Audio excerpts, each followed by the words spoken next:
welcome back to the Let's Get Real with Jill video podcast. And I'm still here with Mr. Dustin Drone with the X-Men Roundtable. Yeah. Sorry, we just took a short break. So, all right, so we're just going to get right back into it because I do want to talk about vulnerability, mindset, how you stayed positive. Mm-hmm. You were divorced for 25 years. You've only been single now for 4 years. Mm-hmm. And I do know it goes fast, but vulnerability. Yeah. I love and enjoy hearing the podcast because you guys all have different situations and you're all vulnerable. Mm. And you said you cried in 2 of them. Do you remember which ones? Because we're writing them down. Oh, yeah. Which episodes? Oh, gosh. Which episodes? Do you know the numbers? One is, I don't know the episode. It's called In the Hot Seat with Dustin. Ooh. Yeah. So it kind of talks about, anytime I talk about myself, I get all emo. But anytime I've cried, it mostly has to do with me thinking about all the people that were there for me.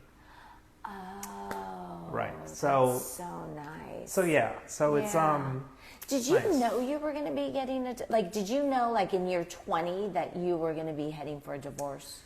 No. I mean, not in year 20, like 23 maybe, I think, is when things were obviously headed that direction. And then we stayed married for another 2 years. Like, even though we were separated, and then, and did the thing where, so what we did was, we kept the house, she would leave for a certain amount of time and I'd be with the kids. The kids always stayed in place. Mm-hmm. And then the 2 of us would kind of rotate in and out. Her parents live here in Rockland. Mm-hmm. And so one of us would be at their house for like 5 days or so, and then we'd come back in. So you were at the in-laws. I was kind of weird, but we did that. Yeah. And for how long did you do? 2 years? We did that for 2 years, up until COVID, and then we quit doing that. And then what'd you do in 2020? So in 2020, got an apartment. Yeah, I found a place, and she moved in with her boyfriend that she'd been hanging out with. That's the reason for the divorce. And so she pursued that. They're still together. Awesome. Okay. So she got to start that whole chapter of her life, and I got to start a new one too. So so that's what we did. Wow. And then we sold the house, and then But it sounds like you in that position really put your kids first doing that rotation, and to her in-laws. Yeah. Because did you know what you knew when this was all happening, or did you find that out later? I knew. The reason for the split was me finding out. So that was like the nail in the proverbial coffin, so to speak. Okay. Was me going, all right, well, this isn't obviously going to work, and not to get too into it, but we tried. I tried to make it, work out, and it just wasn't going to happen. So, I gave her some time to kind of get some things together, and in 2 years she didn't really do anything with it. So I said, all right, you're forcing my hand. I have to file for divorce, and that's what we did. So I did hang on a little bit longer than most people wanted me to, but in terms of letting her kind of be there all the time and not taking action with the divorce part. So I did feel like I had to do something because it wasn't going to just magically happen. No one else is going to do it, so I had to do it. And no wonder you get emotional, because that situation, you had a good support group. And I did. That's when they're so necessary. Yeah. I've been really blessed, to have such good people in my life, from my family, my siblings and my parents and stuff, but just local friends that were just, always looking out for me, always kind of telling me they had my back. And so whenever I think about that kind of support and love, I do get emotional because it's it makes me happy, you know? So anytime I get emotional, it's actually happy tears. Really. Okay, right. Really? So, okay, and grateful. You're so grateful. Yeah. So grateful. So, wow. Yeah, I mean, I refuse to be sad, and I refuse, and we can talk about, I know we're headed in this direction, but it was a conscious decision. I refuse to be a victim. I refuse to feel sad about things. I refuse to let this define me or control where I'm at with my headspace and my mindset. So that was a very conscious decision early on. Okay. My mom was always like, why aren't you more angry? And I'm like, well, I'll get angry later. But right now I need to focus that energy that I would have been angry with into putting, into myself and like finding the way out of this little hole that I'm in right now. Which I continue to do on a daily basis. And it's not just, it's everything. It's not just a relationship. It's like all the things that you deal with every day is an uphill climb, right? Yes. So you have to like put yourself in that spot in things as small as, things that you got to do at home or whatever. Oh my gosh, my little production assistant over there, that's exactly what we were talking about today. So it is a constant, never-ending battle to, fight the thoughts in your mind. We can talk about resources later about who I turn to, what other. Okay. Oh my gosh, that's a question right here. Okay. So you are not a victim; you're a victor. Yeah. And here's the thing: not everybody. That's how kind of I've been built. Mm-hmm. Not that I don't cry, not that I don't have issues, but though it's how it's approached. Yeah. Because I don't want to, I'll process. I don't want to sit in victim mode. Mm-hmm. Don't want to be there. Maybe 10 minutes max. And that's fair. And then move on. Yeah. Whether it could be the maintenance stuff from the house, a relationship, or where is he? Well, Jill, you got to get outside to meet people. And what you went through is very hard. Yeah. So how did you keep going with keeping your mindset positive? And let's talk about the resources or a podcast you may be listening to. Yeah. To answer your question, the quickest way I can answer that question is how do you keep yourself going, and is find a way to serve somebody else. And you're feeling helpless and you're feeling like, when you're feeling at your lowest, if you can find something, to be grateful for, is the first thing we tell people. Like, what are you grateful for?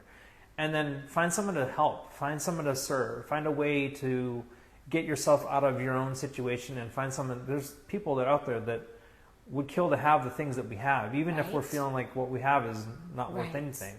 But like, you just have to like find a way to like. I was telling somebody the other day, our job is to kind of spread light in this world, right? Like, find a way to spread something. Like, help somebody else get through whatever they're getting through, even if it's through a kind word or, if it's a suggestion or if it's encouragement or, it doesn't have to be advice either. It can be just, hey, I think you're great. I think you're doing a good job. I think, I see a lot of value in who you are, whatever. But just anything that helps somebody. And then when you do that, it comes back. It's that whole law of attraction thing again. It comes back to you, and then it helps you to kind of elevate yourself. So that's how I get, whenever I'm feeling that way, I try to, who can I serve? How can I serve? And just so you know, Dustin, before he got here, he was at Placer County Food Bank serving, and you really enjoyed it. I love it. Yeah. So there, So thank you for doing that, actually. Yeah. So, okay, what about, I know we're going to get to like, who do you listen to, maybe other podcasts. But before that, because we're similar in the way of being grateful and kind, and that's always kind of been my purpose every day, and to make a difference in somebody else's life. How are you faith-based? I was raised Catholic. Okay. As I've kind of gotten older, I go to church Christmas and Easter. Okay. Sorry, Mom, Dad. But, but really, I have a relationship with God. Okay. And I would call that my faith and my spirituality. But I believe that there's, for me personally, and you can edit this or whatever, but no. I think religion's great. It gives people a framework for faith. I was raised a Catholic, so it gives me kind of a system. Guilt? That too. I did. I don't have it anymore. Okay. I've gotten past it. I was raised Catholic too. So. But it gave me a system to understand what faith was like in this framework called Catholicism. And as I've gotten older, and so my ex-wife is Jewish, and so my kids we didn't really raise them in a particular way. We showed them both sides of the coin. Judaism is this, Catholicism and Christianity is this. The common thread with those two things is, that there is one God and whatever. Right. And so we felt like it was more important that they had a faith, whatever that might look like, because I think it's individual. Everybody has their own idea of what faith is and their own relationship with whatever God they're talking to, or whatever. So I don't believe I should tell somebody one way or the other is the right way to go. Sorry. That's not up to Sorry, Christians. Okay. Sorry. That's who But I also believe, that there's a lot of truth in every religion, and there's common denominators with all of the things. So I look at it more like it's like, well, what is the common thing here? And it always comes back to being a good person, treating people with kindness, and elevating other people. And by doing so, then you elevate yourself. And I think that's the point. That's the point of being a human being, right? Is being able to help another person through stuff or with stuff or whatever. Right. So I believe, again, religion's great, and it gives you kind of like this kind of foundation. All the calisthenics that you do at a Catholic mass, up and down, kneeling, jumping jacks, you get a snack. I would be doing the jumping jacks. Keep continuing. So as I've gotten into more things, I've gone after the divorce. Actually, I've turned into more of a spiritualist, if you will. So I look at more things like on a universal level, or I see things kind of in a bigger picture way, where I feel like I feel like religion is just this kind of construct that we have that helps us really identify and define things that happen that we maybe don't understand completely. So whether that's true or not, I don't know, but that's where I go. So I've really kind of embraced a more, I guess, a universal idea of, faith. I don't think that there's one right way or wrong way to do anything. So, and I was brought up Catholic too, and went to Catholic school and everything, and just the rules of it. But at the end of the day, like Christianity and Catholic, it's the same Bible. There was just so much guilt. Sure. That direction. And then so my belief is my relationship with Jesus. He was Jewish too. So. Yes, he was. Yeah. Yeah. So it's about my personal relationship with him versus whether I go to church every week or 2 times a year. Yeah. That's just between the two of us. Yeah. And since that ever happened, so much guilt was released from me, because really, I mean, it's the same Bible, but being Catholic, just so much guilt. It's insane. So the thing about that, what you just said to me is, like, I feel like in a lot of religions, it's a lot of it's fear-based. Oh, totally. Right? Yeah. And so the guilt part comes from, if I don't do this, then I'm going to be punished. God's going to come down and smite me or whatever. I'm going to feel a certain kind of way, or, my life's going to turn into garbage because I stole a cookie, right? Which, thou shalt not steal. It's in the commandments. You got the 10 Except commandments. cookies. Cookies. Cookies. You can borrow. You can borrow the cookie. But it is a fear-based kind of thing, and I that's the one thing that always kind of didn't quite sit well with me with any religion. It has that kind of philosophy behind it. Like, if you don't do this, you're a bad person. Not true. I don't believe that. Right. No. And Dustin, it's interesting you said this is for another podcast, but and we'll keep going. But I was in fear, not of God, of my parents and the nuns and the priests. I didn't even think about. I always thought God would protect me. I was in fear of these people. Yeah. It was just so wrong. So I mean, and that's judgment. You feel like you're being judged all the time, right? And compared to and whatever. So it goes back to kind of the human need of what we're talking about in relationships too. Yeah. right? And that's a big foundation. I mean, that's important. That's what I teach my son too, is definitely having that same foundation. Because if you don't have that same foundation, it could get very, very rocky. Sure. Yeah. Okay, let's go back to, I want to go back to vulnerability. Then I want to hear really quick about kind of where the podcasts and things that you listen to. Yeah. How do you feel when a woman is vulnerable? I embrace it as a vulnerable person. Okay. Obviously, I look for that. I feel like, well, let me say it like this: there's a difference between being vulnerable and also like dumping your purse out on the table and just saying, "Look at all the stuff I got." Like two different issues, things, right? Yes. There's a point there where you're just kind of like, all right, that was a little bit. That's TMI. That's too much. Yes. You know, let's tone it down a little bit.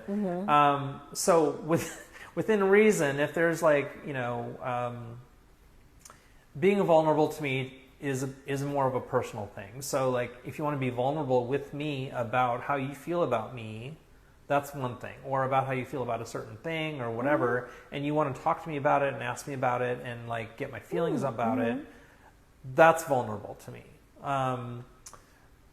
You know, where I think also vulnerability is also when you are scared to tell somebody something and you say it anyway, you're like, I'm really afraid to tell you this, but I need you to hear this because, you know, it colors how I feel about certain things. And if you want me to be, kind of going back to your friend, if you want me to be something, I need to be vulnerable with you about it, because I need you to know.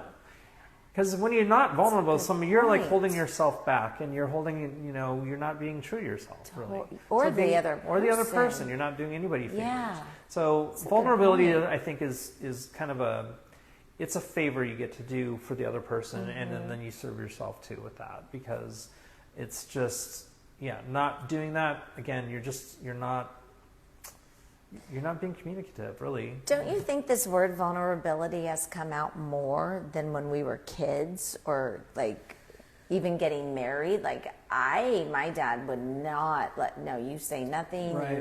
you Yeah. Well, I mean, the definition of being vulnerable is letting yourself be open to getting hurt, right? And so, like, if you let yourself be vulnerable to getting hurt, you're opening yourself up, and you're letting somebody else into whatever it is that could be a touchy subject, or you know, something that you could potentially get burned on, right? So you have that risk. Scary. You have to take that. Yeah, it's a risk to take. You know, on the podcast, bringing back to the podcast and why we're able to kind of be vulnerable with each other, is we trust each other. We trust each other with, I'm going to say this, and I think you're going to support me with it. But even if you don't, I know that you're going to say it back to me in a way that's supportive and loving and, you know, teaching, you know, a teaching way. Where it doesn't make me feel small, doesn't make me feel less than, those kinds of things. So if you're going to be vulnerable with somebody, it's a good thing to do, but, you know, choose the person that you want to be vulnerable with. Here's the thing about being vulnerable, too, is that if you choose to be vulnerable and they treat you badly for it, that's a really good indication that you should get away from that person, right? You don't have to be there anymore. So it's also a litmus test for you to be able to kind of test the waters with the person that you're talking to, if it's in a relationship or whatever, or the quality of the person that they are, the quality of communication that they have. Those types of things get you, help you with clarity with that person, and help you define who you should be with, if not that person, then somebody else, right? And I will say, two things. With my circle of besties, I can so be me. Well, they know me like inside and out. Right. Which is so refreshing. But that takes growth. So we've been friends for years and years. So that takes growth. Though I will say I do have a hard time being vulnerable if I was dating somebody. Yeah.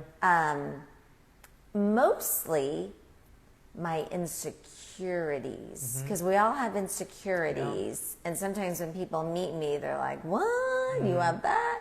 It's hard. It's not easy. Yeah.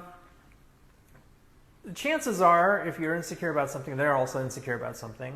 So you could, I mean, you know, in my dating, I mean, I haven't really been super, and this is kind of an indicator that I'm not ready to get serious with somebody, is that I haven't been super vulnerable with somebody. I haven't learned to trust somebody that well. Yeah, and so I don't, so I'm, like I said, I'm still kind of on guard. I still have a little bit of a fence up between me and another person. So my vulnerability extends to a certain point, and then I have to like kind of reel back in and go, I'm not quite ready to share this yet. You know, you haven't earned the right to know this about me yet.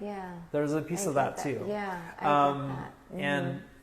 And there should also be some, I believe, some reciprocity there. If I'm going to be vulnerable with you, you should maybe, I'd like it if you were vulnerable with me as well. Sure. Because if I'm just going to like, you know, show you my cards and you're going to not show me your cards, then what is it that we're doing? Because then I, you know, you've got me over a barrel, right? You've got me at a disadvantage because now you know where I'm at. You could hurt me, right? Wow. You could hurt me with that information.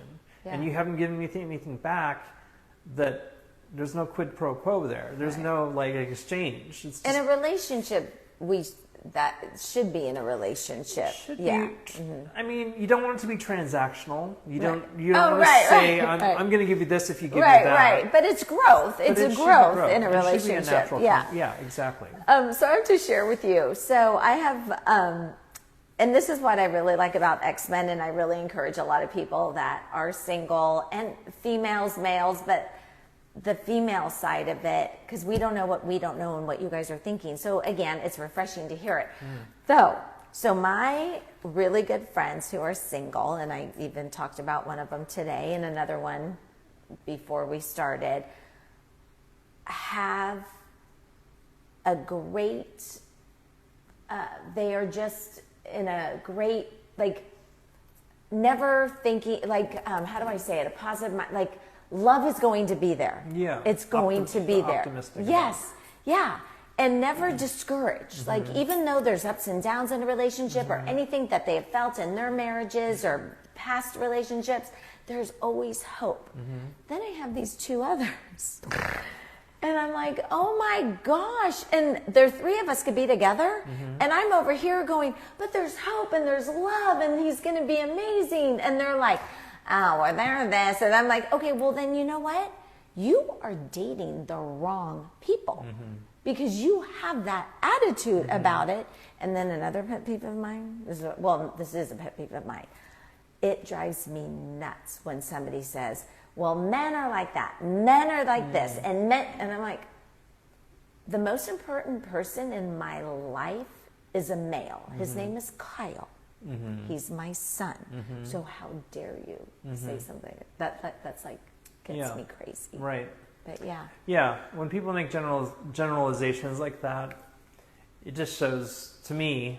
I'm like, well, clearly you haven't been around the right people. Right. Or you're kind of closed-minded to, other things. But I mean, do you have guy friends like that think of that with women? Like, I don't, honestly. I mean, I don't have anyone that's like any of my guy friends that are like bashers of women, really.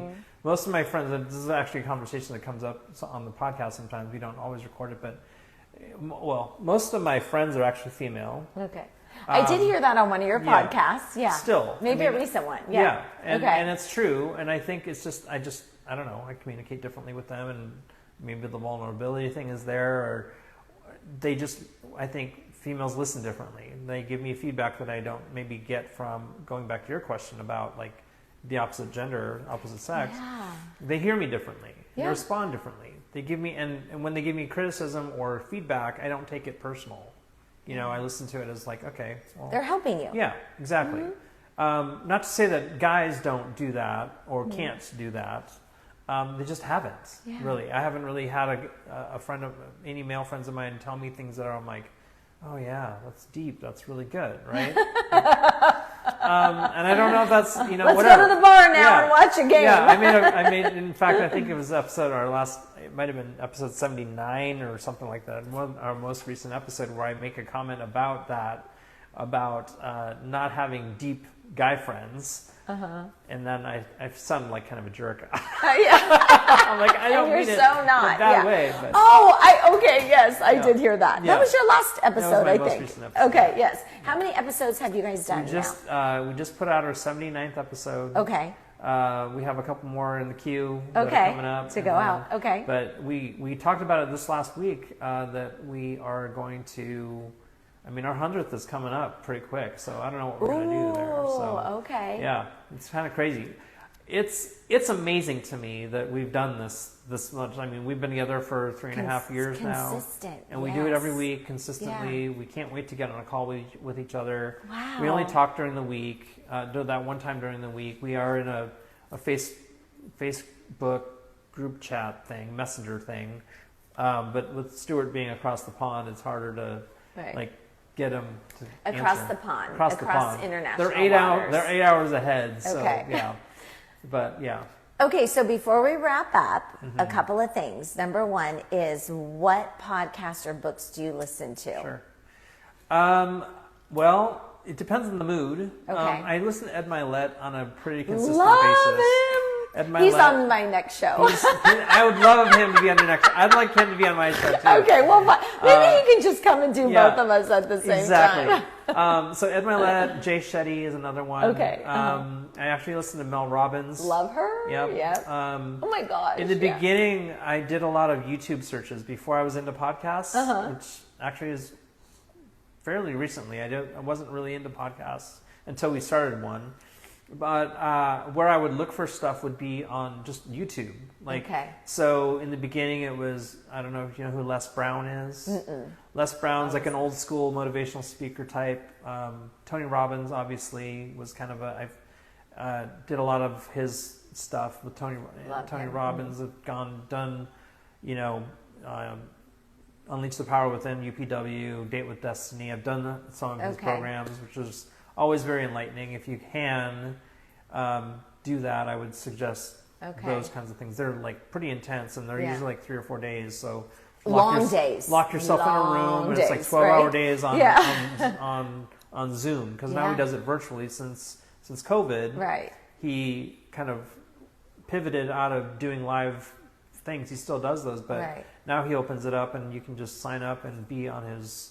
And he has those big Zoom. Now he's got like 100,000 people on Zoom. It's crazy.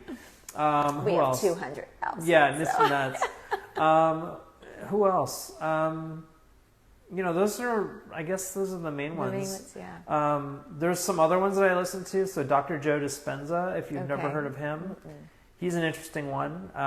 He puts a lot of science behind mindset.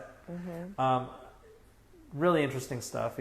I highly recommend, if you want to understand on a more scientific level why we feel the way that we feel and how we think and what all of that where that all comes from. Yeah, it's really interesting. And then who else? For fun, I listen to the Smartless podcast. Which is just fun. But yeah, and I kind of have this kind of rotation of whatever I need to hear. Oh, Joel Osteen I listen to too. I love Joel. Yeah. So there's a little bit of, where if I need, God to tell me what's going on. Yeah. Abraham Hicks, I don't know if you know who that is. So, and there's a new guy on TikTok called Bashar. He's not new, but he's this guy. It sounds kind of hokey, but it's this guy, I think his name is Daryl, and he channels this being called Bashar, and so he gives out advice as this kind of. It's interesting. It is interesting. Look at that. So if you find him on TikTok, he just gives out really interesting. Information about how to find and get in touch with your higher self. And I'm going to look that up. Yeah. Okay. Yeah. Okay, so what's next with Dustin Drone and the X-Men?